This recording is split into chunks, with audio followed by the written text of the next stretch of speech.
Moi, j'ai tenté plusieurs choses. Hein. J'ai été, peut-être les gens ne savent pas, j'ai été pendant des années membre du Parti communiste. Et j'ai cessé d'être au Parti communiste, non pas parce que j'ai cessé d'être communiste dans l'idéal, mais parce que le Parti communiste lui-même avait cessé d'incarner la défense du peuple du travail. Donc j'ai à un moment donné rejoint Jean-Marie Le Pen pour essayer de faire évoluer le Front National sur la ligne sociale, économique, et notamment sur le rapport aux Français immigrés. J'ai fait un travail, je suis le père du virage, on va dire, antilibéral du Front National, puisque depuis maintenant nous avons un type comme Philippot, effectivement, qui critique le libéralisme, alors qu'avant Le Pen disait qu'il était le Reagan français. Donc j'ai tenté ça, mais je suis rapidement parti du Front National parce qu'il y a d'autres dimensions qui m'intéressaient pas. J'ai donc créé Égalité et Réconciliation, c'est-à-dire une association de loi 1901, un site assez performant d'information que vous pouvez fréquenter peut-être. Et moi, j'ai essayé de faire du militantisme de terrain. J'ai compris que ça ne servait à rien à part que les militants se font agresser, etc. Aujourd'hui, le militantisme traditionnel des manifestations, c'est faire défiler pour rien des pauvres devant des pauvres. On a bien vu avec les manifs des retraites, tout était déjà négocié d'avance par les syndicats même qui faisaient défiler les gens dans la rue. Tout avait été déjà signé avant. Donc je ne crois plus du tout, moi, à ce militantisme traditionnel de la manif, etc. Par contre, le travail qu'on appelle le travail métapolitique, le travail gramscien, le travail de formation, puisqu'effectivement il y a un gros déficit aujourd'hui de formation, c'est-à-dire que ce soit Libé ou le Figaro, c'est le même contenu néolibéral, il n'y a plus de différence. Donc en fait, il y a quand même une urgence, les gens sont en demande d'information, de formation, d'outils critiques et de nourriture critique. Donc moi, le travail que je fais avec Égalité et Réconciliation, c'est de faire une espèce d'agence de presse et d'offrir aux gens ce à quoi ils n'ont pas droit en France. C'est le monde vu de l'Iran, le monde vu de la Syrie, le monde vu du Venezuela, puisque le reste on l'a déjà, hein, le monde vu de l'Angleterre, d'Israël et des États-Unis on l'a. Donc c'est d'amener de l'information différente pour que les gens puissent comparer les visions et se faire leur propre opinion. Le travail essentiellement, c'est de faire de la formation et de la pédagogie, et aussi de faire comprendre aux gens qu'ils ne sont pas seuls. Moi je vois que la plupart des gens qui m'écrivent me disent « je croyais que j'étais fou, je disais des choses, je me faisais insulter, injurier, etc. Et je découvre avec vos livres, avec la nébuleuse que vous représentez, que je ne suis pas fou. Non seulement je découvre que plein de gens partagent mes idées, mais qu'en plus vous les organisez de manière cohérente, et ce que je pensais du domaine de l'absurde n'est absolument pas absurde. Il y a effectivement des tendances politiques, des périodes historiques avec des choses qui se mettent en place, et qui fait que ce qui arrive aujourd'hui n'est pas dû au hasard ou à la fatalité. C'est vraiment, à une époque on appelait ça la lutte des classes, c'est-à-dire que ce sont des luttes politiques avec des rapports de force qui nous sont très défavorables en ce moment. Donc moi je dis, travail c'est formation et réseau, aussi faire que les gens, par exemple ce soir, les gens sont là, en général le système nous pousse à la solitude et à la dépression, parce que la solitude dépressive est le meilleur moyen de vous pousser à la consommation. C'est-à-dire que l'individu semi-dépressif est le meilleur consommateur d'objets transitionnels inutiles. On le sait par des études. Donc en fait, le système veut volontairement que vous soyez un abruti, déséduqué, seul et légèrement dépressif, qui le samedi va aller acheter quelque chose. Alors les filles, c'est une paire de godasses. Les hommes, c'est je sais pas, un gadget, quelque chose, parce que c'est une manière de supporter la dépression. Et le fait de pouvoir se retrouver à plusieurs, de refaire effectivement de la communauté humaine et des idées partagées et de l'échange avec des gens qui ont une formation qui fait que la discussion est intéressante. Moi j'ai passé des années à aller dans des dîners en ville et à ne jamais manger le dessert, parce que j'étais invité à des dîners de cinéma, d'édition, etc. Du temps où j'étais encore un peu dans le culturo-mondain parisien, et on pouvait parler de n'importe quoi. Au bout de 20 minutes j'essayais de me taire et de rien dire, et puis à un moment donné je m'énervais, et puis ça finissait pratiquement en bagarre. J'étais obligé de partir. Les salauds, fascistes, machin, ordure, homophobe. Alors j'ai tout eu, homophobe, misogyne, chaque fois que c'était... Voilà, c'est ce qui est d'ailleurs ma réputation officielle. Je suis raciste, homophobe, misogyne, nazi, antisémite, j'ai à peu près tout. Pas pédophile encore, mais d'ailleurs parce que la pédophilie n'est plus, comme vous le savez, finalement un crime. C'est même quelque chose... Il y a des gens qui poussent à ce qu'on respecte cette sexualité différente. Thierry Lévy dit simplement qu'on ne peut même plus aimer des enfants aujourd'hui. Enfin, c'est assez étrange. Oui, il y a des libertés qui se ferment d'un côté et qui s'ouvrent de l'autre.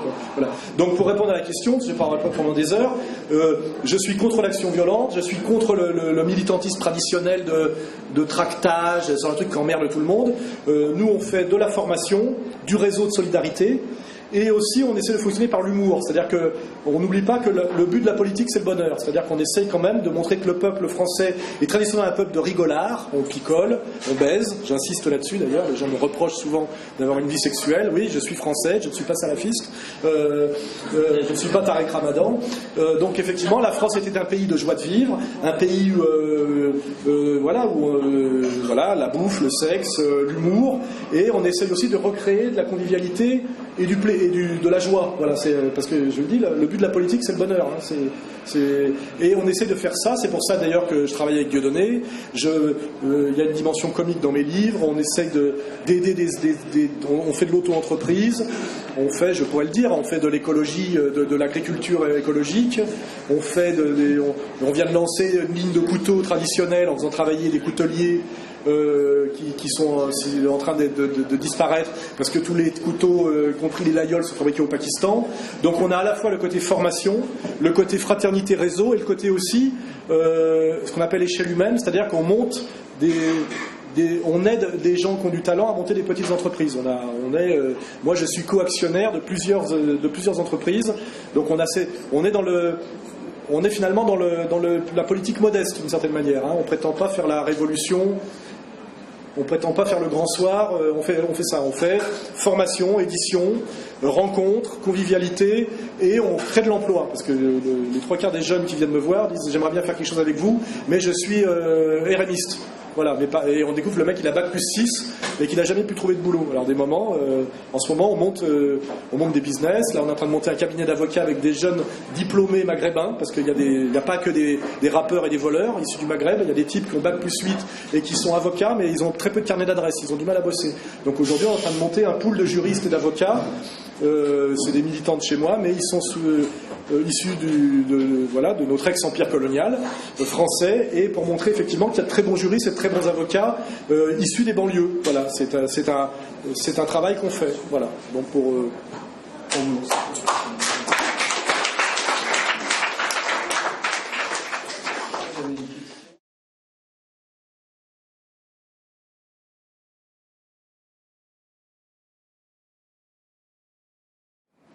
vaste question.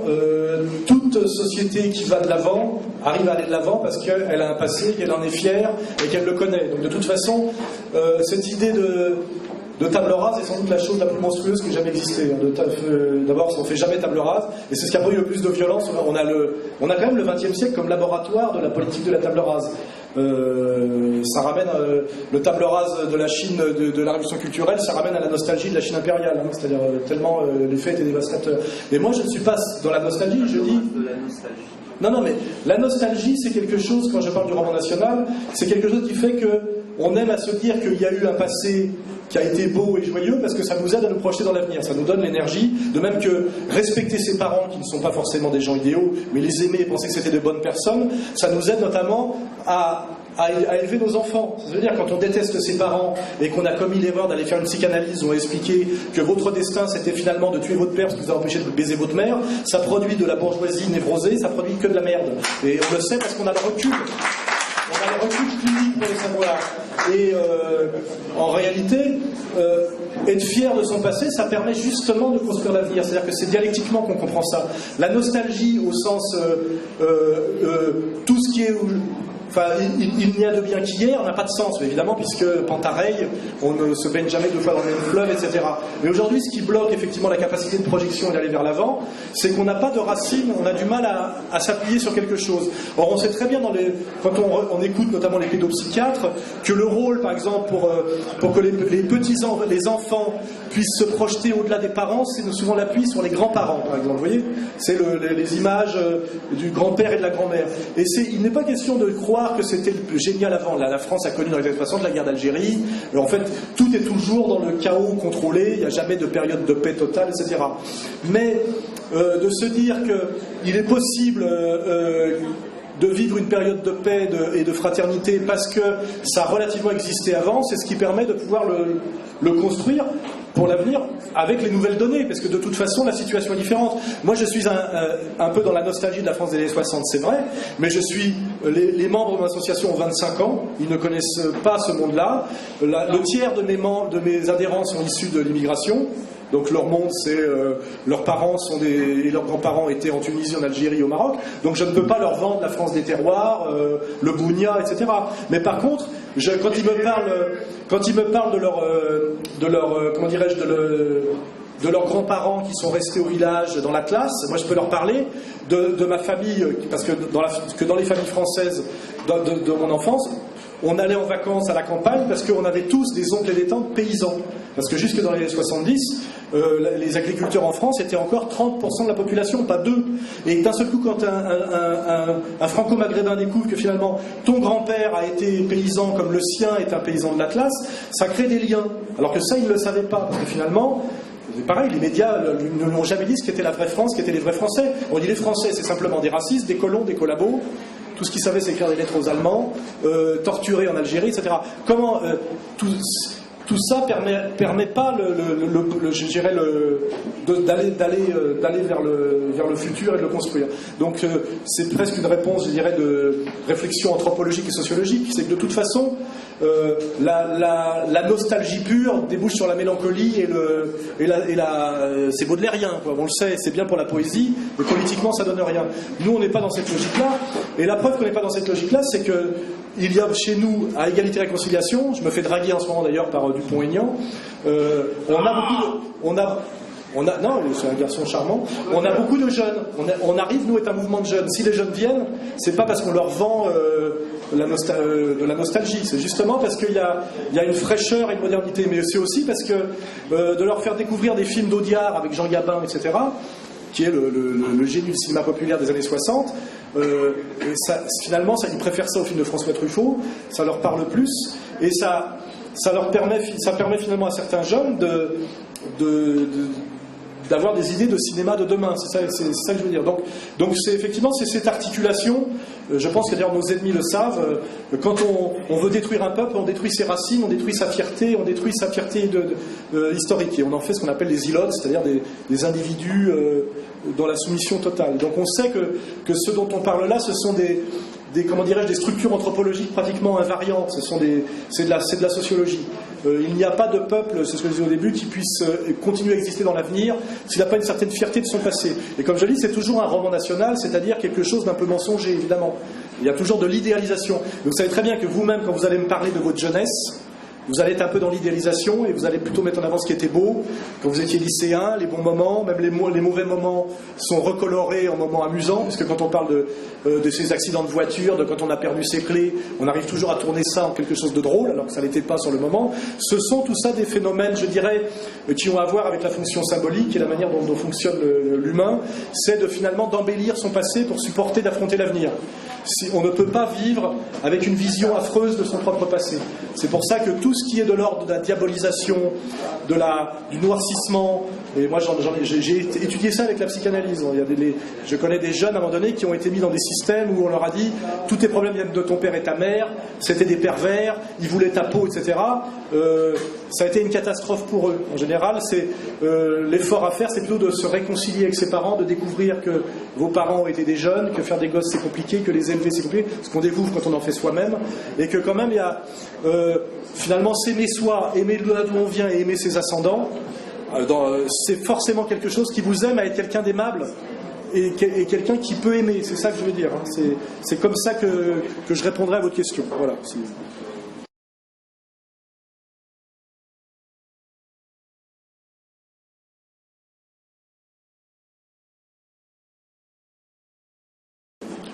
Je crois que c'est dans l'intitulé de l'association. Égalité, réconciliation, pour une réconciliation du travail, pour une réconciliation nationale, gauche du travail et droite des valeurs. Alors déjà, moi je me méfie des intellectuels qui sur un tableau noir disent voilà le marxisme-léninisme ou alors la monarchie, etc. En réalité, on est dans une société qui est ce qu'elle est, dans un processus mondialiste qui est ce qu'il est, et on ne peut faire que du bricolage et du réajustement. Ce qui est sûr, c'est qu'il y a des directions vers lesquelles on peut aller. On peut aller plus ou moins on voit très bien aujourd'hui que l'enjeu central c'est l'Union européenne, qu'on nous vend comme l'Europe, mais c'est pas l'Europe, c'est l'Union européenne. C'est-à-dire que c'est un carcan de lois qui nous oblige à certaines choses, qui n'a rien à voir avec l'Europe. L'Europe existe, hein, elle existera après l'Union européenne. Le fait que les peuples d'Europe ont vocation à interagir, c'est une certitude. Mais on voit bien qu'aujourd'hui, est-ce que l'Union européenne est quelque chose qui est bon pour le peuple de France et les peuples européens ou pas? Je suis certain que non. Et de plus en plus de gens sont certains que non. C'est pour ça qu'on ne fait plus voter de référendum en Europe, parce que le non gagne à chaque fois. Donc moi, je suis sur des marqueurs comme ça, parce que c'est comme ça qu'on peut fonctionner politiquement. Je suis pour la fin de l'Union européenne, je suis pour la fin de l'euro, puisque effectivement, avec la monnaie unique, la seule variable d'ajustement qui existe, c'est les salaires. C'est-à-dire que toute la violence est faite sur le salarié. Quand on a une culture politique et économique, ce qui est d'ailleurs fondamental, si on n'a pas de culture économique, on n'a pas de culture politique, on sait très bien aujourd'hui que contre quoi faut-il lutter, je dirais ici et maintenant, avant de se demander si ça doit être la République athénienne, la monarchie, ou comme le dit Chouard, la démocratie par le tirage au sort. Tout ça, c'est des débats intéressants, mais c'est déjà plutôt au jour le jour, essayer de lutter contre la violence des injonctions mondialistes, notamment via l'Union européenne, où l'État français n'a pas le droit d'intervenir pour sauver des entreprises, parce que c'est considéré comme une atteinte à la libre concurrence et ce genre de trucs. Donc effectivement, essayer de remettre du politique et de l'étatique dans l'économique. On sait très bien que de toute façon, c'est un équilibre aujourd'hui qui est totalement défavorable à l'interventionnisme politique, et que l'économique livré à lui-même a des effets ultra violents et ultra délétères, puisque c'est l'absence de vision à long terme. Je pense qu'à Hong Kong, c'est facile à comprendre d'ailleurs, dans un monde où il n'y a que des gens qui sont sur le profit individuel, rapide et immédiat. S'il n'y a pas derrière un système politique avec une vision globale, ça ne peut pas fonctionner. Je pense que si on livrait Hong Kong aux traders, ça s'effondrerait dans les quelques années, parce que personne ne penserait à entretenir la voirie. Les mecs ne penseraient uniquement qu'à s'acheter des Rolls. Et on voit très bien qu'il doit toujours y avoir un équilibre de l'étatique et du libéral, et qu'on voit très bien que cet équilibre a existé d'ailleurs à la période d'après-guerre, à cause on voit très bien que la Deuxième Guerre mondiale a eu lieu à cause justement des déséquilibres liés au tout libéral et à la perte de contrôle de l'État sur l'économique. C'est la crise de 29 et toutes les violences que ça a amenées aux États-Unis, en Allemagne, en France aussi, qui a amené la Deuxième Guerre mondiale, qu'après la Deuxième Guerre mondiale on s'est calmé et qu'on a fait en France ce qu'on appelle le CNR, le plan, c'est-à-dire l'économie mixte, ce qu'on appelle le colbertisme à la française, c'est-à-dire le petit. Ce qui est petit est de l'ordre de la libre entreprise, mais ce qui est gros est de l'ordre du contrôle étatique, parce qu'il n'y a que le politique et l'étatique qui peuvent avoir une vision à long terme, notamment sur les choses qui ne peuvent pas se réduire au marché, qui est l'éducation des enfants, la politique de la médecine et des hôpitaux. Donc tout ça, on le sait en réalité. Le problème, c'est que le monde de l'argent, qui est un monde de corruption et de pouvoir, par définition, a finalement bouffé le politique.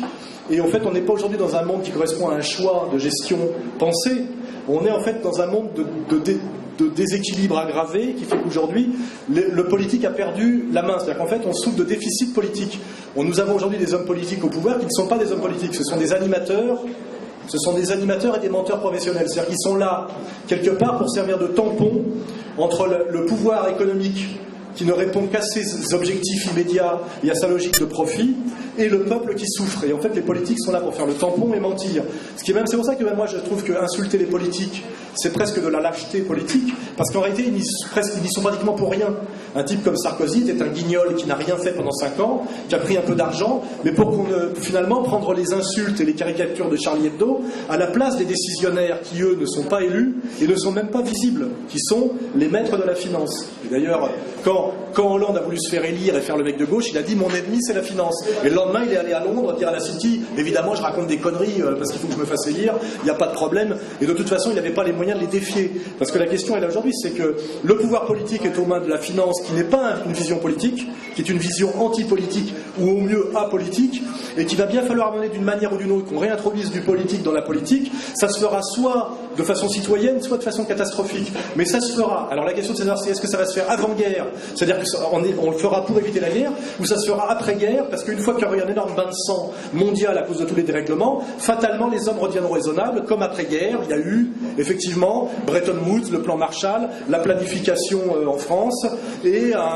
une volonté après un bain de sang de 50 millions de remettre du politique et du contrôle de l'État sur l'économique. Et la question politique, elle est là, et tout le reste, c'est du plaisir de s'amuser à spéculer sur des systèmes. Je veux dire, aujourd'hui, il faut que le politique arrive à reprendre un peu la main sur l'économique, c'est-à-dire que c'est un équilibre, hein. Mais le problème, c'est comment faire aujourd'hui pour que le politique qui n'a pas l'argent reprenne le pouvoir sur quelqu'un qui a l'argent et avec l'argent à acheter le politique. Car en fait, aujourd'hui, quand je dis que nous sommes dans un monde de corrompus et de traîtres, c'est vrai. Tous les politiques aujourd'hui sont l'émanation du financier. Leurs carrières sont payées par la finance. Et moi, je voudrais aujourd'hui imposer une loi, c'est que finalement les politiques, comme les cyclistes, portent sur eux leurs sponsors, obligatoirement. Et comme ça, on saurait exactement ce qu'ils vont faire. On saurait que ça, c'est le complexe militaro-industriel, là, c'est l'atomique, là, c'est l'agriculture, et en fonction des sponsors, on sait ce qu'un politique fera ou ne fera pas. Or ça, si je pouvais intervenir politiquement demain, je ferais voter cette loi. Vous venez, sur votre maillot, il y a tous vos sponsors. On le fait bien pour les footballeurs, on doit le faire pour les politiques. Et là, vous avez le programme du mec, puisqu'il faut qu'il rembourse ses sponsors. Et on saura pour ce qu'il va faire dans les années à venir. Et vous verrez que Hollande ou Sarkozy, c'est ça. Voilà, oui, bien sûr, bonne remarque, à la fin, ils ont les mêmes. Donc on voit bien qu'il n'y a aucune variable de politique. On voit bien d'ailleurs que c'est une catastrophe, et à quel point on voit que Hollande ne fait rien d'autre que Sarko ne peut rien faire d'autre, et pour faire croire qu'il fait autre chose, qu'est-ce qu'il fait? Comme il ne veut pas toucher au social et à l'économique, il fait du sociétal. Donc il fait le mariage gay et l'adoption, on a la réponse. Parce qu'il faut bien qu'il fasse autre chose que Sarkozy, qui lui faisait semblant de régler la question de l'immigration, finalement en injuriant les immigrés, mais en ne faisant jamais rien pour régler le problème, en fait, effectivement, des Roms, etc. Donc la réponse, elle est là. Qu'est-ce qu'il faut faire politiquement? Il faut arriver à faire en sorte que le politique puisse se réintroduire dans la politique. Car la réalité, c'est qu'aujourd'hui, il n'y a plus de politique dans le politique. Il y a de l'animation au service du financier, payé par le financier. Et aujourd'hui, les hommes politiques sont des animateurs et donc des menteurs qui sont là pour servir de tampon entre les réels décisionnaires politiques qui sont les financiers et le peuple en colère. Et je vous le dis d'ailleurs, c'est un boulot de plus en plus douloureux et difficile, et je ne sais pas comment Hollande va finir son mandat. Parce que l'état de grâce n'a même pas duré une semaine. Et de toute façon, quelque part, à un moment donné, il va au casse-pipe, il va être sacrifié. C'est-à-dire qu'on peut imaginer que ça va être... D'ailleurs, on voit bien déjà que les écolos lui tapent sur la gueule, etc. Et il est là que depuis quelques mois. Et je n'aimerais pas être à sa place. Mais c'est bien fait pour lui. Je veux dire, et c'est là où on peut citer Emmanuel Todd qui parle de hollandisme révolutionnaire, qui d'ailleurs s'appelle du national-socialisme, hein, si on veut être honnête, c'est-à-dire du social et du national. Oui, ça existe, le national-socialisme. Hein. Excuse-moi, ça existe, c'est pas que le national-socialisme allemand. C'est-à-dire que c'est du social, on fait du social par le national et du national par le social. Du national par le social. Et c'est ce que déduisent tous les économistes sérieux. Aujourd'hui, pour refaire du social, il faut faire du national. C'est-à-dire il n'y a que l'État qui peut protéger de la déferlante mondialiste. Et pour que ce national soit un national honnête et non pas un national dangereux, il faut qu'il soit au service des intérêts du peuple. Donc en fait, il n'y a de national que le social que le national. Et finalement, il faut faire du social aujourd'hui. Le pauvre Hollande, comme le dit d'ailleurs Todd, va être obligé de le faire à cause de la pression populaire. Todd, qui se prétend être un visionnaire, etc., dit d'ici 2 ans, Hollande sera obligé de le faire pour ne pas se faire lyncher par la foule. Et bien, espérons effectivement que ça arrive. C'est-à-dire que les politiques, face à la pression populaire pré-révolutionnaire et insurrectionnelle, sont obligés de refaire du politique malgré les ordres en coulisses des financiers qui ont l'argent mais qui sont très peu nombreux et qui sont très lâches physiquement, je peux vous le garantir. C'est une petite poignée de salopards en costard sur mesure qui s'amusent devant des écrans et dont on peut botter le cul en 5 minutes. Et je serai là pour le faire, je vous le garantis.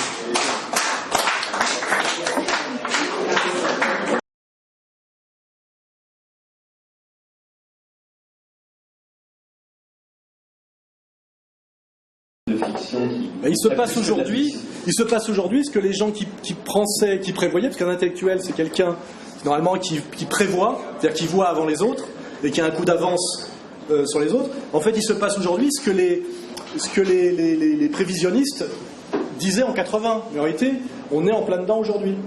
Effectivement, le film d'Henri Verneuil, qui n'a pas fait un succès à l'époque, avec Patrick Devers, raconte exactement ce dans quoi nous sommes aujourd'hui.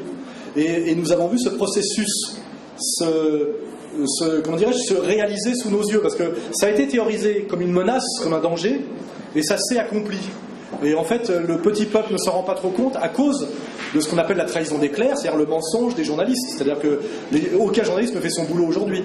Et d'ailleurs, je suis bien placé pour le savoir, parce que je suis ancien journaliste professionnel avec la carte de presse. Les journalistes qui feront leur travail sont exclus du journalisme.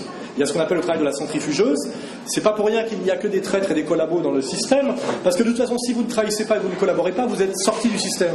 Et le système médiatique est tel que quand vous êtes sorti du système, les gens ont oublié que vous aviez existé. Donc vous dites, tiens, on ne le voit plus, lui.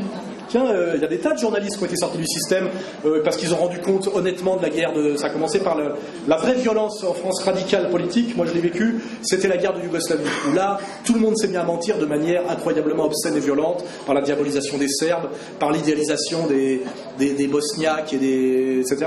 C'était scandaleusement malhonnête de la part des Français de prétendre que les Serbes étaient nazis alors que c'était des anti-nazis historiques, qu'un enculé comme Bernard-Henri Lévy aille serrer la main à Izetbegovic qui était un pro-nazi historique, qu'on fasse de soi-disant des Croates, des résistants au nazisme alors qu'ils descendaient en droite ligne d'Ante Pavelic. Et c'est les mecs qui ont fait ça, c'est Kouchner avec Médecins du Monde qui placardait à Paris des affiches avec des miradors, etc., où on vous expliquait que les Serbes, qui étaient les alliés de la France historique et qui étaient ceux qui, les armes à la main, ont résisté aux nazis, les seuls qui les ont d'ailleurs combattus militairement et vaincus militairement, on en faisait des nazis parce qu'ils essayaient de sauver la Yougoslavie de Tito, et on faisait des héros de la gauche, et c'est Kouchner qui portait ce combat, on faisait de héros de la résistance et du progressisme des anciens nazis, des mecs qui étaient issus de la SS bosniaque et des mecs qui étaient issus de la mafia albanaise. Voilà. Et ça, ce travail dégueulasse a été fait dans les années 90. C'est le moment d'ailleurs où j'ai été chassé du Parti communiste parce qu'on s'opposait à cette saloperie. Et qui a fait ce sale boulot? Toujours les mêmes. Kouchner, Bernard-Henri Lévy, Glucksmann, etc., etc., etc. Et ça, effectivement, toute cette merde s'est mise en place au niveau de la stratégie dans les années 80-90. Et là, aujourd'hui, en 2012, tout s'est accompli, c'est-à-dire que ça a été fait.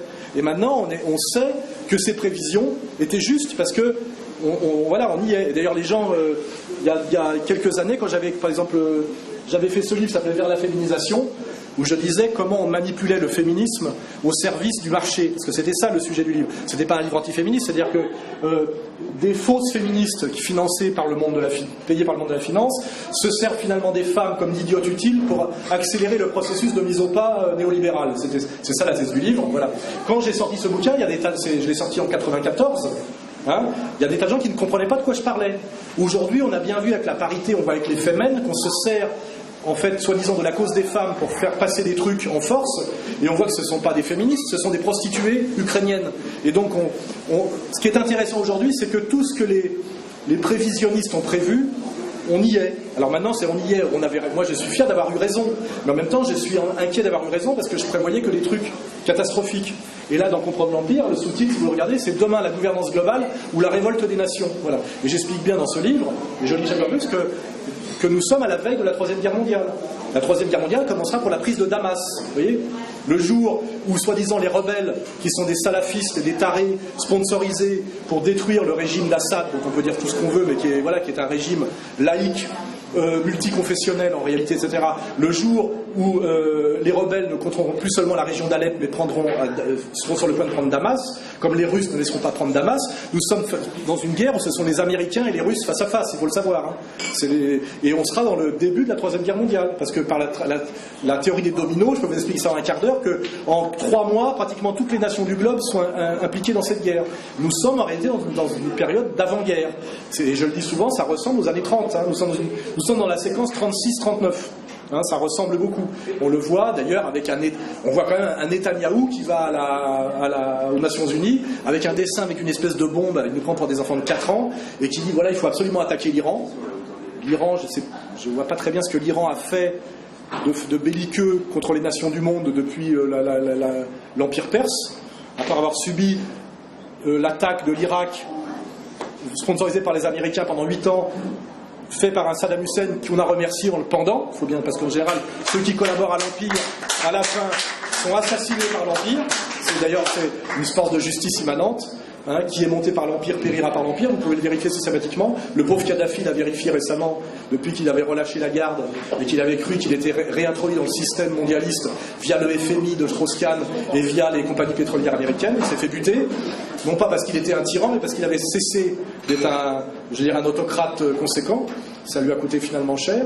Nous sommes aujourd'hui dans effectivement, ce que prévoyaient de pire les analystes et les gens qui faisaient des prévisions dans les années 80, y compris d'ailleurs du côté de la gauche, ceux qu'on avait peur, et du côté des néoconservateurs, c'est-à-dire des fascistes conséquents, les vrais fascistes, qui sont les Américains de néoconservateurs, ce sont eux les fascistes, si ce mot a un sens. Eux voulaient tout ça, mais pour imposer ce qui s'appelle le nouvel ordre mondial, qui est une dictature mondiale de la finance pilotée de Wall Street, sécurisée par l'armée américaine, pour effectivement que le monde réduit à des espèces d'individus ilotisés se soumettent par des évolutions constitutionnelles de type Patriotic Act, qui sont en douce l'abrogation du premier amendement, qui consiste finalement à appliquer en permanence la loi martiale dans toutes les démocraties pour qu'elle cesse d'en être, sous couvert de menaces terroristes. Je ne vais pas vous parler du 11 septembre, mais quiconque a un peu de culture ici et un peu d'honnêteté sait que le 11 septembre est un inside job opéré par ce qu'on appelle l'État profond.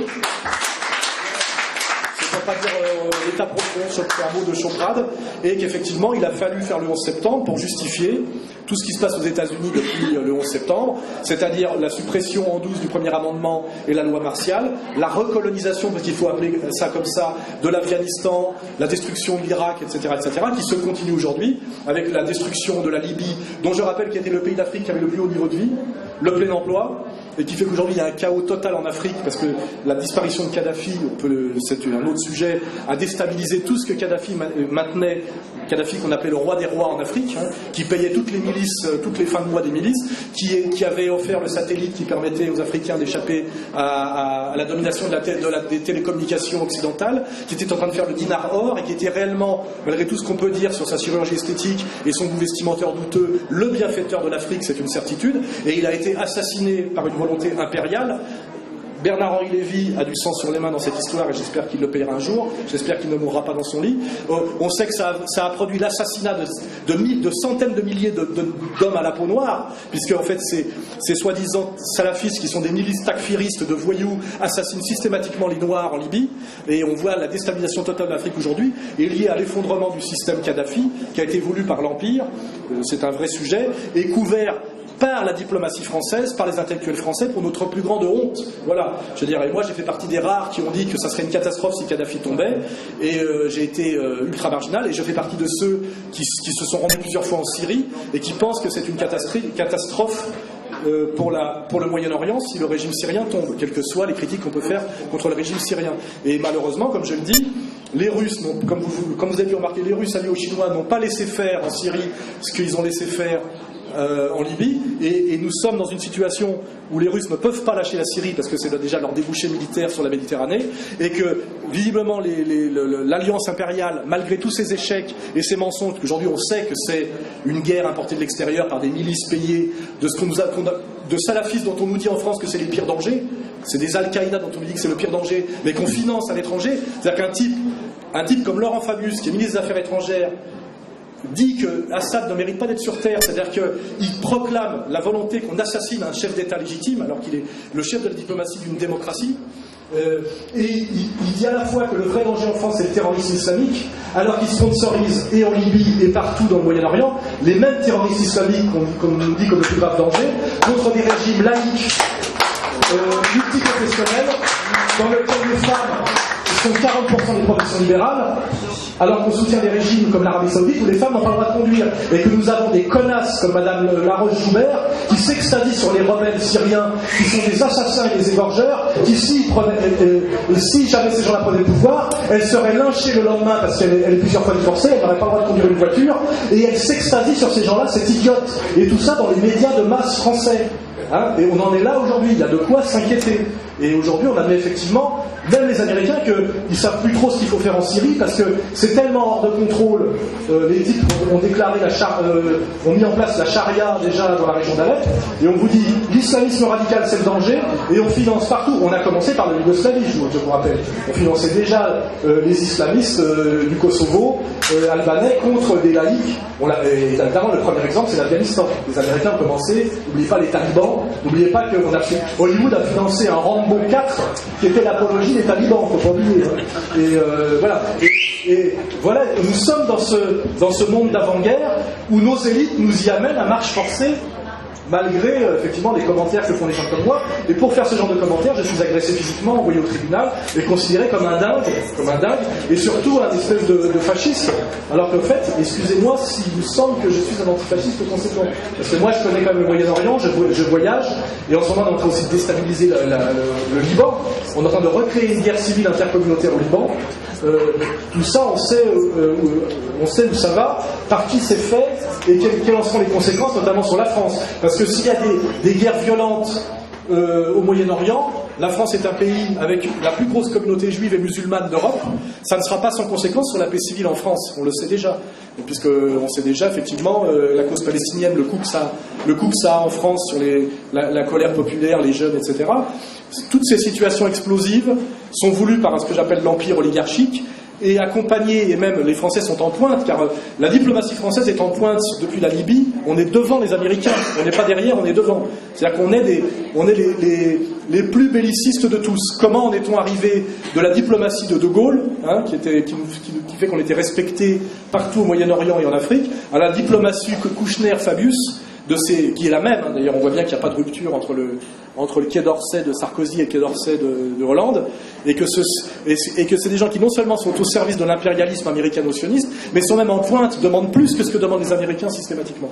Et ça c'est catastrophique, et ça veut dire aussi qu'il va bien falloir donner que la France reprenne un peu la main politiquement pour avoir une politique étrangère qui correspond à ses intérêts, au moins, à minima. Car je vous garantis que tout ce qui se fait en ce moment, financé par la France et au nom de la France, n'est pas dans nos intérêts, même au niveau des marchés, parce qu'en Libye, nous ne récupérons même pas les marchés pétroliers.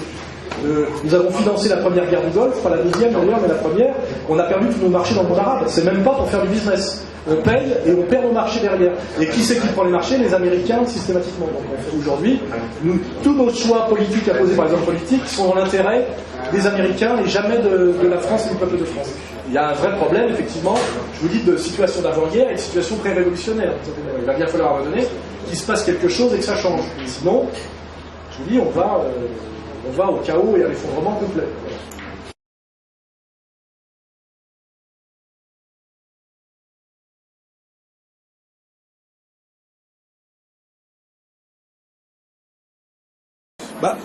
Je ne suis pas très optimiste non plus. Hein.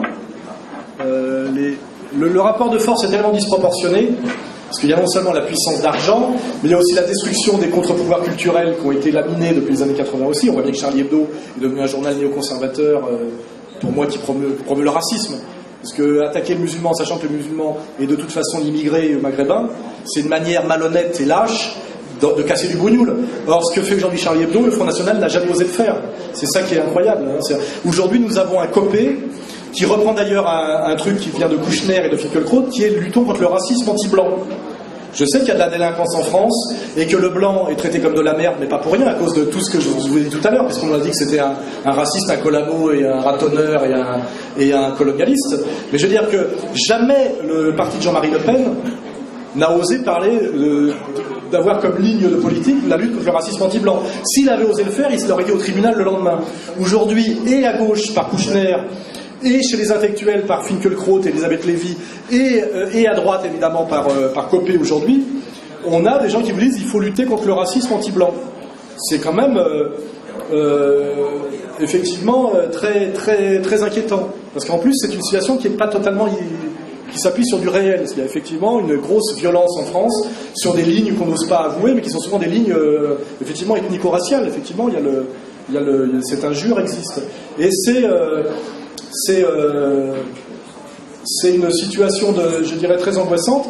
Et je ne vois pas très bien les leviers de lutte et de résistance, parce que tout ce qui constituait les résistances ont été, en fait, lentement détruites. Si on en est à cette situation aujourd'hui, c'est que les opposants au système ont été éliminés en fait systématiquement depuis les années. Moi j'ai commencé à le vivre dans les années 85-86. Aujourd'hui il n'y aurait plus de Jean Edernalier, il n'y aurait plus d'Idio International, le PC n'existe plus, le PS est libéral, Libé Rothschild est la même chose que le Figaro Lagardère. D'un côté c'est la haute finance cosmopolite et de l'autre c'est les marchands d'armes. Il y a effectivement l'opposition est une opposition, je dirais presque symbolique, et une opposition pour l'honneur. En réalité, nous avons une paire de deux dans la main. Alors, Ceci dit, si on regarde l'histoire, quand Lénine a pris le pouvoir en Russie, c'était une petite poignée de révolutionnaires professionnels qui ont très bien joué de la situation pour effectivement arriver à faire un coup d'État qu'ils ont fait passer pour une révolution. Toutes les révolutions sont des coups d'État, hein. Ça n'existe pas les révolutions spontanées. On a commencé par la Révolution française, quand on l'étudie bien, c'était un coup d'État aussi. Alors, la situation est très désespérée, mais je veux dire, comme disait Maurras, le désespoir en politique est une idiotie sans nom, enfin quoi, c'est pas qu'il a la citation exacte. Ce qui est sûr, c'est qu'il faut se tenir prêt, travailler, faire un travail de propagande et de diffusion, mais il est possible que la solution vienne malheureusement du chaos aggravé. Et je pense que le sursaut viendra du moment où les gens auront vraiment, par leur souffrance dans la vie quotidienne, la certitude que ce que je dis est vrai. Parce que, je dirais pas malheureusement, mais la France est un pays qui avait atteint un très très haut standard de vie. Et finalement, malgré tout, personne aujourd'hui ne lutte pour ne pas mourir de faim. Il n'y a pas d'émeute de la faim en France. On est en colère parce que le niveau de vie baisse par rapport à ce qu'il avait atteint dans les années, on va dire, par les 30 Glorieuses. Donc en fait, on est dans la baisse de la hausse. C'est-à-dire que, mais on n'est pas non plus dans une économie de frugalité et on n'a pas de problème alimentaire. Parce que dans une situation assez étrange, c'est qu'aujourd'hui les pauvres sont obèses. Le vrai problème du pauvre, c'est la junk food. C'est-à-dire que nous n'avons pas de misère dans les pays occidentaux. Nous avons une misère différente. Nous n'avons pas cette question traditionnelle de la misère qui était la faim. Toutes les émeutes se sont faites notamment dans la période pré-révolutionnaire pour le pain. Il y avait des problèmes de le pain. Le pain était la question centrale du peuple au moment de la Révolution française. La question du prix du pain et du pain, etc. Aujourd'hui, personne, même en banlieue, les types ont tous des portables, des Nike, etc. Et je vous dis, la vraie lutte du peuple, c'est contre l'obésité, c'est pas pour bouffer, quoi. Et c'est pour ça que c'est des situations assez inédites, hein. Ça ne correspond pas à rien d'autre dans l'histoire. C'est-à-dire qu'il y a un peuple très dépressif qui a une vie avec des hauts standards objectifs et qualitatifs, mais quantitatifs, je dirais plutôt, mais une vie qualitative de merde. C'est-à-dire que une insécurité, des problèmes de logement, de temps de transport, de médecine en baisse, etc. C'est-à-dire que une société de souffrance où par ailleurs ils peuvent quand même aller au cinéma 2 fois par semaine, ils ont un écran à plasma dans chaque chambre, parce qu'effectivement, si on veut faire une analyse sociologique, les gros secteurs où il y a un effondrement qui sont l'habitat coûte de plus en plus cher et de plus en plus précaire, sont compensés par ce que j'appelle ce qu'on appelle le standing au sens où ça a été inventé dans les années 70, c'est-à-dire la drouille technologique, c'est-à-dire que ce qui vaut pas cher, c'est les écrans de télé, les chaînes stéréo, etc., ce qui fait qu'on peut avoir un logement assez merdique, un emploi précaire, mais malgré tout avoir 150 chaînes de télévision, et c'est ça qui sauve un peu la situation actuellement, et qui fait ce truc très ambigu de gens qui ne sont dans une misère qui n'a plus les mêmes critères que la misère traditionnelle. C'est-à-dire qu'ils bouffent bien, ils ont 14 paires de godasses, c'est-à-dire qu'ils ont plus de vêtements qu'ils n'en ont jamais eu, parce que c'est vrai que les vêtements, grâce à la Chine, ne valent rien, mais avec le sentiment d'avoir une vie de merde, de ne plus pouvoir avoir de vie familiale équilibrée, d'être dans l'insécurité et sociale et professionnelle et physique, parce qu'il y a un haut niveau de violence en France, c'est vrai qu'il n'y avait pas avant, beaucoup de délinquance, de vol, etc. Mais pour parler justement de nostalgie, etc., ce sont des critères de misère qui sont totalement modernes. C'est-à-dire, il n'y a pas d'exemple. Et on peut à la fois dire que finalement la France, ça va très bien, puisqu'effectivement, si on compte le nombre d'écrans à plasma par habitant, on a le plus haut standard qu'on n'a jamais atteint, le nombre d'automobiles par habitant aussi, et en même temps, ça va très mal, parce qu'on a le plus fort taux de suicide, de tranquillisants, comment dirais-je, de précarité de l'emploi. Donc après, c'est une question de grille d'analyse et c'est une question de ressenti. Moi, ce que je remarque, c'est qu'il y a très peu de gens aujourd'hui en France qui se disent heureux. Les gens sont inquiets, et notamment les parents sont inquiets pour leurs enfants, ont la certitude que leurs enfants déjà ont une vie moins agréable qu'eux. C'est-à-dire qu'on est dans une... J'ai étudié, je l'ai démontré. On est dans une période de baisse de l'espérance de vie aujourd'hui. Parce qu'aujourd'hui, si l'espérance de vie monte, n'oubliez pas que il y a un effet retard. C'est parce que les gens qui vivent vieux aujourd'hui, c'est parce qu'ils ont bénéficié de la médecine et de l'agriculture des années 50-60, ou même 40-50-60. Mais aujourd'hui, les jeunes qui naissent aujourd'hui, on sait déjà qu'ils ont une espérance de vie moindre que moi. Vous voyez ? Parce qu'effectivement, la bouffe est beaucoup plus dégueulasse. Il y a beaucoup plus de choses dangereuses. Donc en fait, l'espérance de vie baisse. Mais on va le constater dans 20 ans. Vous voyez ? Parce qu'il y a l'effet retard.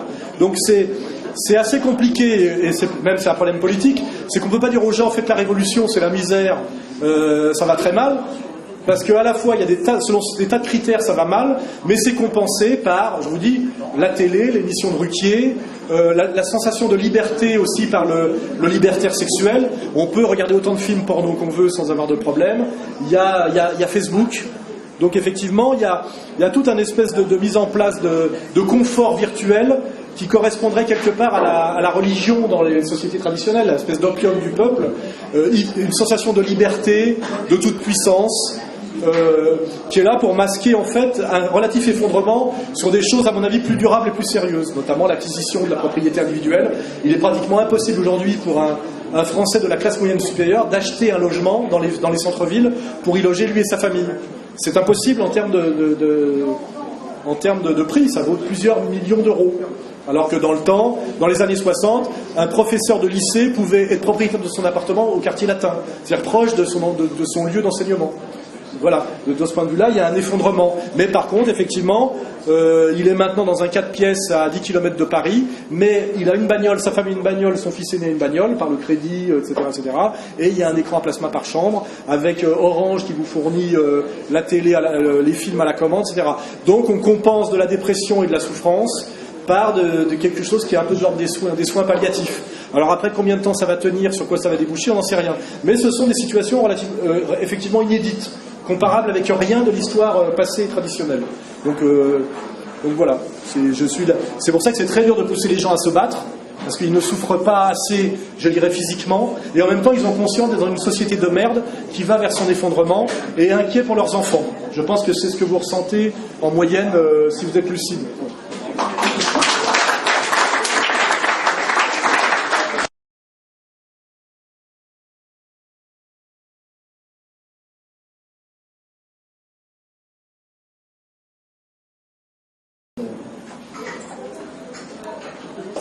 Je crois que pour ne pas être naïf sur ce qu'est la politique, il faut en faire.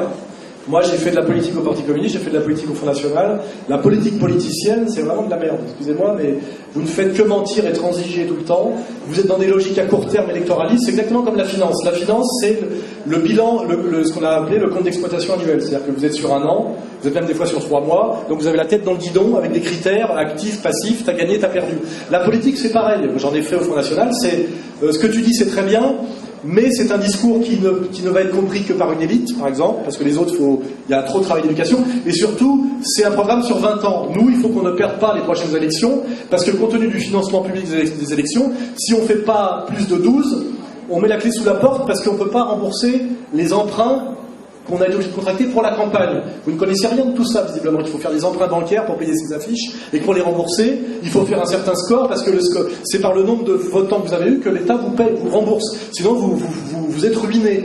Donc, un parti politique, il n'est que dans le court terme et dans la tactique. C'est-à-dire, il dit, c'est peut-être vrai ça, mais il faut dire autre chose, parce qu'on a des échéances demain.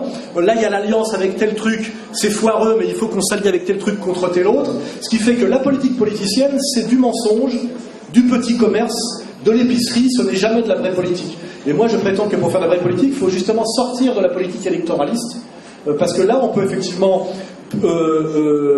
investir sur le long terme. Par exemple, moi, quand je prône la réconciliation des Français de souche et des Français immigrés, ça va être difficile, mais on n'a pas le choix, il faut le faire. Mais je pense que ça va prendre 15 ans. Aucun homme politique n'a 15 ans devant lui pour faire quelque chose qui ne sera rentable que dans 15 ans. Il dit, moi, il ne faut pas que je perde les élections demain. Et les échéances, on sait, c'est les communales, les municipales, les régionales, les législatives, les européennes, et c'est à chaque fois. Donc finalement, le politique a le même calendrier à court terme que le financier, qui lui interdit de faire de la politique. La politique, c'est forcément la haute vision. Et c'est pour ça que je suis un peu nostalgique de Gaulle, etc. Parce qu'un homme politique, c'est quelqu'un qui voit loin, par définition. Et voir loin, ça veut dire, à un moment donné, on décide. De Gaulle a fait, par exemple, si on a aujourd'hui la fusée Ariane, si on est bon en téléphonie, etc. C'est parce qu'à un moment donné, il y a eu une volonté, par la planification, de dire on va investir à perte pendant un certain nombre d'années dans certains secteurs, parce qu'il est nécessaire que la France compense son handicap, etc. Dans une logique libérale pure, ça n'existe pas. Et en politique politicienne, c'est pareil. On ne peut pas se mettre à dos son électorat à court terme, alors on travaille pour lui à long terme. Parce que les 3/4 des électeurs, compte tenu de leur conscience manipulés par les médias, ne comprennent même pas que parfois vous vous battez pour eux, malgré eux. Donc si vous voulez qu'ils votent pour vous, vous êtes obligé parfois de leur dire des trucs que vous situez au niveau de leur conscience politique immédiate, qui est souvent très très faible. Le fait même que les gens pensent qu'ils sont de gauche ou de droite prouve, excusez-moi, qu'ils sont des imbéciles. Il n'y a plus de gauche et de droite depuis longtemps, ça veut rien dire. Alors je vois tout le temps des gens qui disent « Ah mais moi tu comprends, je voterai jamais machin parce que je suis de droite. » Ah ben moi je vais quand même voter au deuxième tour pour Hollande parce que quand même malgré tout je suis de gauche.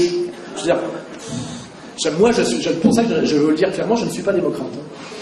Voilà, je pense que la vérité du politique ne passe pas par les urnes. Je pense que ce qu'on appelle la démocratie, qui s'appelle dans mon livre la démocratie de marché et d'opinion, c'est quand on réfléchit bien à comment ça a été mis en place et pourquoi, le pouvoir du plus riche. La démocratie, quand vous regardez au bout ce que c'est le pouvoir du plus riche, strictement, par des mensonges qui sont ce qu'on appelle la démocratie représentative, qui est le contraire de la démocratie, puisque c'est quelqu'un que vous élisez pour vous représenter, et que dès qu'il est élu, fait le contraire de ce qui serait bon pour vous, et ce que vous lui avez demandé. C'est exactement ce qui s'est passé, puisque les Français sont contre l'Union Européenne au niveau, par exemple, du référendum, et alors qu'ils sont contre à 56%, les députés ont voté la ratification du traité de Lisbonne, à 92 ou 13%. Ce qui veut dire que ce sont des traîtres à leurs électeurs.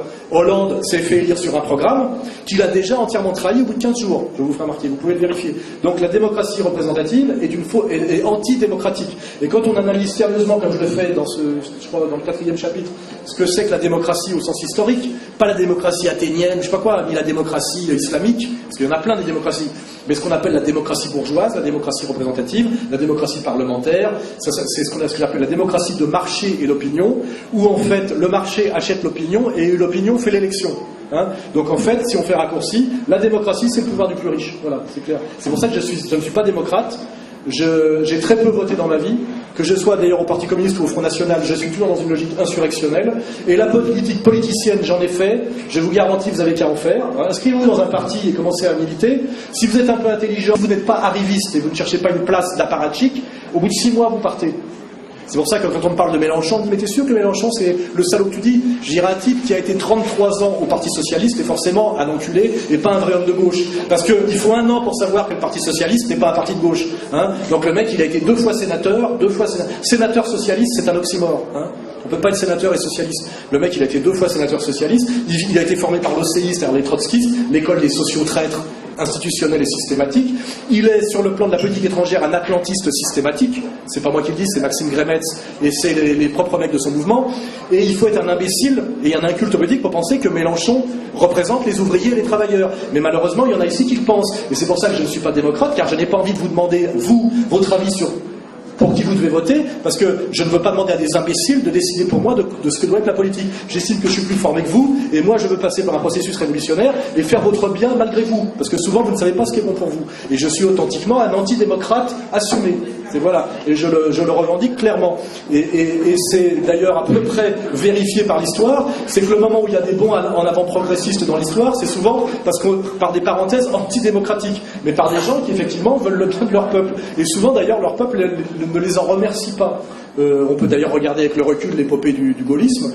On voit que De Gaulle a été chassé par mai 68, c'est-à-dire par les libéraux libertaires qui sont au pouvoir aujourd'hui pour détruire tout l'état social, l'état-providence que De Gaulle avait mis en place avec le Parti communiste français et qui avait été négocié par la résistance au moment du CNR.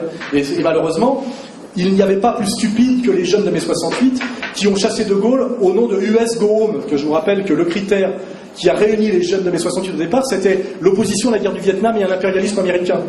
Or, quand Cohn-Bendit est allé rencontrer Fidel Castro en juillet 68, après avoir fait son petit numéro, d'ailleurs son chauffeur était payé par Paris Match, je vous montrerai un jour si on a le temps, tous les arrière-plans de mai 68, qui est la première révolution colorée de l'ère moderne, c'est-à-dire une entreprise de déstabilisation financée par les Américains pour chasser De Gaulle, car il les faisait trop chier, il avait récupéré l'or, il refusait la non-convertibilité, il avait fait le discours de Phnom Penh et le discours de Québec, c'est-à-dire qu'il représentait une 3e voie, et il était soutenu en douce par les soviétiques pour faire un bastion de résistance à l'atlantisme à l'intérieur de l'Europe.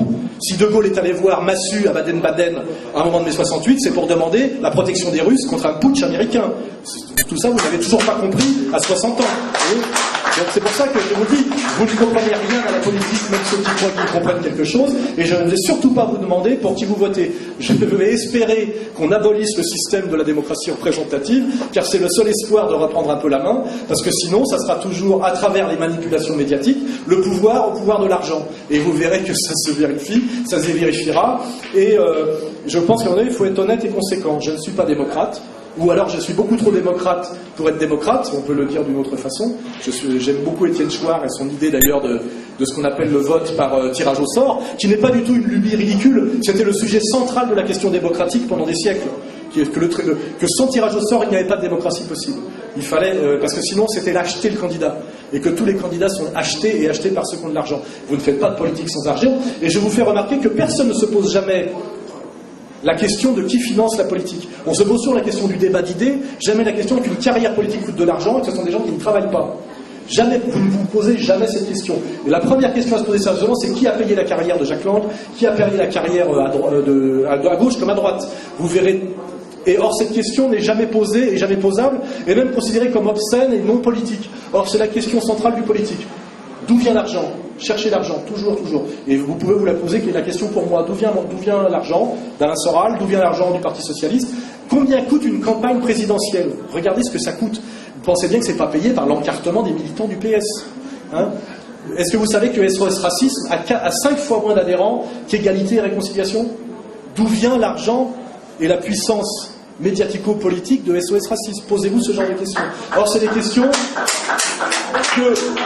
que vous ne vous posez pas parce que vous estimez même dans votre subconscient, à cause de l'énorme formatage qui est le vôtre, que ce sont des questions obscènes ou apolitiques, et que ce sont même des questions de mauvais goût.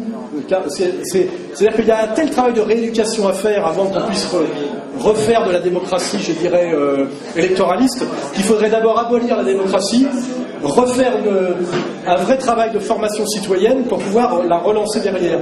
Car moi, ma dimension démocratique, elle est celle-là, c'est que moi je dis, je ne pousse personne à voter pour personne en réalité. Je dis que le seul moyen que les gens votent pas trop mal, c'est qu'ils soient cultivés politiquement. C'est de leur donner le maximum d'informations, de formations historiques, économiques, etc. Et c'est le seul travail que je fais. Et c'est en ça que je pense que je suis un démocrate malgré moi, c'est que je pense qu'un citoyen, quand il est formé, ne vote pas trop mal. Et vous verrez que tout le travail aujourd'hui de l'éducation médiatico-politico-institutionnelle est de vous abrutir en termes de culture générale et ce qu'on appelle même de culture des humanités. Tous les sujets que je traite moi, c'est pour vous montrer que tout ce qu'on vous a appris à l'école est faux en général. Tout. J'ai démontré que la colonisation était un système qui venait de la gauche, dont le champion était Jules Ferry, et que ce qu'on ne vous dit jamais, et que c'était un projet piloté par les Lumières, et que les Lumières, Marion Sigaud fait le travail en ce moment, c'est le libéralisme à la française. C'est une idéologie de droite. C'est-à-dire que le roi de France, Louis XVI, était à gauche des encyclopédistes, en réalité, sur sa vision du monde. C'est les encyclopédistes français et tous les héros de la Révolution qu'on nous montre comme des héros de gauche, et qui font toutes les avenues et les boulevards de France, hein, Condorcet, Diderot, et puis après les révolutionnaires, Lafayette, Necker, ce sont que des types de droite, ce sont des libéraux, ce sont les précurseurs de Margaret Thatcher, vous voyez, tout ça, vous ne le savez pas, enfin, sauf ceux qui ont fait l'effort. C'est-à-dire que toute la culture de la Troisième République, par Michelet, etc., est une culture inversée. Aujourd'hui, on fait des conférences avec Chouard, Marion Sigaud, etc., pour montrer ce que c'était que la vision économique de Voltaire. Voltaire, aujourd'hui, serait un fasciste, vous voyez. Il faut regarder ce qu'écrit Voltaire, la vision économique et sociale de Voltaire. C'est un ultra-libéral, vous voyez, il faut le savoir. Le mec de gauche, c'est Rousseau. Et les gens sont tellement cons, parce que Victor Hugo était d'abord un manipulateur, un mondain et un politique très très louche. Il a commencé monarchiste, il a tout fait pour finir, il a commencé à droite, il a fini à gauche, et il vous dit, il vous amalgame Rousseau et Voltaire. Il n'y a pas plus opposé en politique que Rousseau et Voltaire. Rousseau, c'est la gauche populaire, ça amène à Chavez, et Voltaire, ça amène à Thatcher. Or, en France, on vous dit, Rousseau et Voltaire, c'est l'humanisme français, c'est les Lumières, etc. Toute votre culture est une culture qui vous amène à ne rien comprendre aux catégories politiques réelles. Donc, moi, le travail que je fais, modestement, c'est de ramener cette culture-là. Je ne l'invente pas, hein. Je vais au texte et je fais lire les vrais textes de Voltaire, les vrais textes de Condorcet, le vrai travail de Diderot, la vraie vie politique d'un Danton. Danton était un traître intégral à la Révolution. C'était un petit Sarkozy, vous voyez. Il a piqué du pognon.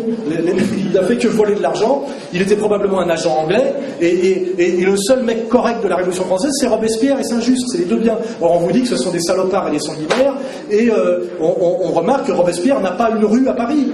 Alors que c'est le seul mec, même si on est anti-révolutionnaire, qui a fait la révolution pour les promesses révolutionnaires, pour le peuple. Il a une ruelle à Montreuil, vous voyez, et toutes les avenues, une station de métro et une rue à Montreuil, et toutes comment dirais-je, la République française, en fait, honore des traîtres à la Révolution. La Révolution, telle qu'on nous l'a vendue, les droits de l'homme, le peuple, etc. C'est la Révolution. Il y a un tel travail de rééducation à faire que tant qu'il n'est pas fait, je suis pour qu'on abolisse le suffrage universel. Voilà, je finirai là-dessus.